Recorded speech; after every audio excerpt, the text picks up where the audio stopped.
The readings of today may be seen as containing two themes. And the first of these themes is hospitality. The second is sacrifice and love. In the book of Genesis, we read about the hospitality of Abram. Abram is at the oak of Mamre and he encounters visitors. Instead of Abram ignoring them as he could have done, instead of him not bothering about them as he could have done, Abram instead reaches out to them though they are strangers. Abram does not know who they are. Abram does not know what they can give him in return. Abram only knows that he has to reach out to them and try to ask if he can be a host. And Abram is a good host because Abram reaches out to them not only by offering hospitality, but by showing it in action and by being present in body, in mind, and heart with the visitor.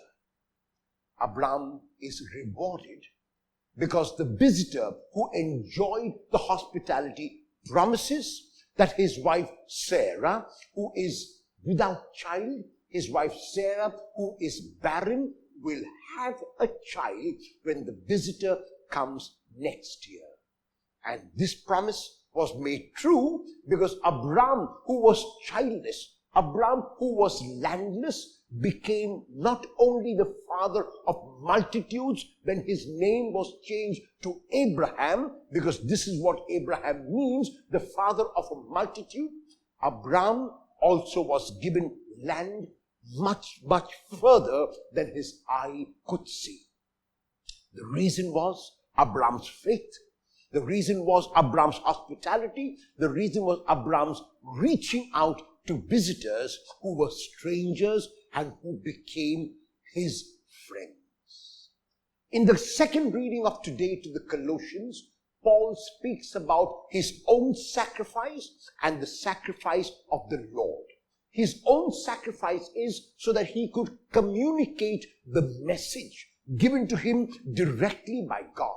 And the message that God gave directly to Paul was that God was in Christ reconciling the world to himself, not counting the trespasses, not counting the sins against the world, but simply wanting to draw the world to himself. This drawing the world to himself was made tangible and real, Paul says, when Jesus was sent to be that mark, to be that revelation, to be that tangible expression of the love of God. God could have shown his love by sending a prophet. God could have shown his love by sending a king, or by sending a messenger, or by sending a message in the form of a blessing. God, Paul says, did none of this. God sent his Son in the fullness of time to become exactly one of us, to show us the way.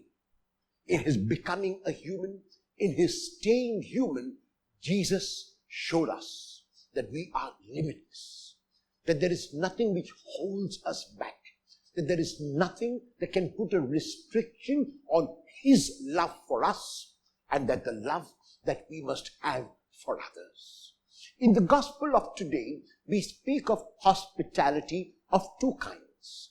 One is the hospitality of Martha, and the other is the hospitality of Mary. Martha's hospitality is external, where she is busy preparing an external meal. Mary's hospitality is internal. It stems from her heart because she sits at the feet of the Lord. Not only does she keep the Lord company, but she sits at his feet as a disciple, listens to him, assimilates what she learns, and puts it into practice.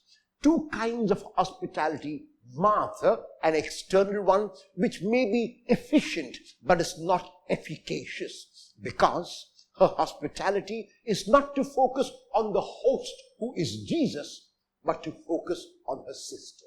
And because of that, whatever she does is not efficacious at all. Whatever she does not bear fruit. Mary's hospitality is to focus on the Lord and not be upset by her sister's agitation, in that she is the perfect host.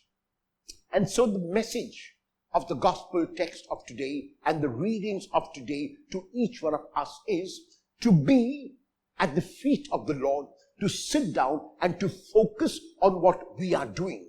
Abraham focused on his visitors and so was the perfect host. Mary sat at the feet of the Lord and so was the perfect host. We need to focus on what we are doing and not get distracted like Martha did.